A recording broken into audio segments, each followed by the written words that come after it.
खेडी स्वयंपूर्ण झाली तर भारत महासत्ता झाल्याशिवाय राहणार नाही, असं राष्ट्रपिता महात्मा गांधी नेहमीच म्हणायचे।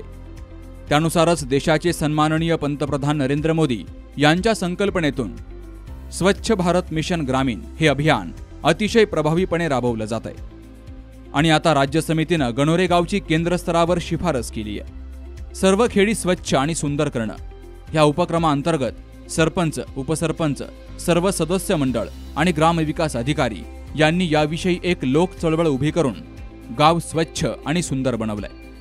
प्रथम गाव हागणदारी मुक्त करण्याचा संकल्प ग्रामपंचायतनं करत उघड्यावर शौचास जाणारे ग्रामस्थ किंवा शौचालय न बांधणाऱ्या ग्रामस्थांच्या विरोधात दंडात्मक कारवाई करत गाव हागणदारी मुक्त करण्याचं महत्त्व पटवून दिलं। आज गावातील 884 कुटुंब वैयक्तिक शौचालय वापरत असून 15 कुटुंब सार्वजनिक शौचालयाचा वापर करतायत। महिला आणि पुरुषांना सार्वजनिक ठिकाणी स्वतंत्र शौचालय आणि मुतारी असून ते नियमित स्वच्छ केले जात आहेत। शौचालयांच्या भिंतीवर प्रबोधनात्मक माहिती देखील लिहिली गेली आहे। जिल्हा परिषद, माध्यमिक शाळा, स्मशानभूमी आदी ठिकाणी पुरुष आणि महिला, विद्यार्थी यांच्यासाठी स्वतंत्र शौचालय आणि मुतारी असून ही सर्व जनजागृती करण्यासाठी महिला ग्रामसभा, पथनाट्य, शालेय विद्यार्थ्यांची स्वच्छता दिंडी आदी उपक्रम ग्रामपंचायतने घेतलेत। आमच्या छत्रपती शिवाजी विद्यालयामध्ये सॅनिटरी नॅपकिन डिस्पोजल मशीन बसवण्यात आलेले आहे। त्याचा वापर आम्ही सर्व विद्यार्थ्यांनी नियमितपणे करत आहोत। तसेच ग्रामपंचायतीने आम्हाला हँडवॉश स्टेशन दिले आहे, त्याचाही वापर आम्ही सर्व विद्यार्थी नियमितपणे करत आहोत। 30/5/2023 ला झालेल्या ग्रामसभेत गणोरे गाव हे हागणदारी मुक्त अधिक असं घोषित करण्याचा निर्णय झालाय। गटारीनं वाहून जाणारं सांडपाणी एकत्रित करून स्वच्छ बनवणं आणि सार्वजनिक पाण्याचा पुनर्वापर करून संपूर्ण राज्यामध्ये अहमदनगर जिल्ह्यात पथदर्शी प्रकल्प गणोरे ग्रामपंचायतनं उभारलाय।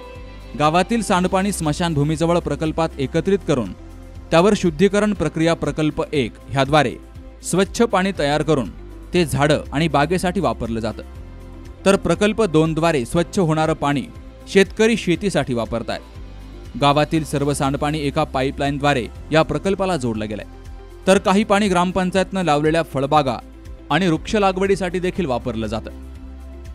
घनकचरा व्यवस्थापनामध्ये गाव आणि वाडी वस्तीमध्ये नॅडप अंतर्गत 50 कंपोस्टिंग खड्ड्यांचं बांधकाम केलं गेलंय। गावातील प्रत्येक कुटुंबापर्यंत घंटागाडी पोहोचते। महिला वर्गाला ग्रामपंचायतनं मोफत डस्टबिन वाटप केलंय। त्यामुळे महिला आता ओला आणि सुका कचरा विलगीकरण करतायत आणि घंटागाडीत जमा करतायत। जमा केलेला कचरा कंपोस्ट डेपोवर नेऊन त्यातील प्लास्टिक, काच, कापड वेगवेगळं केलं जातं।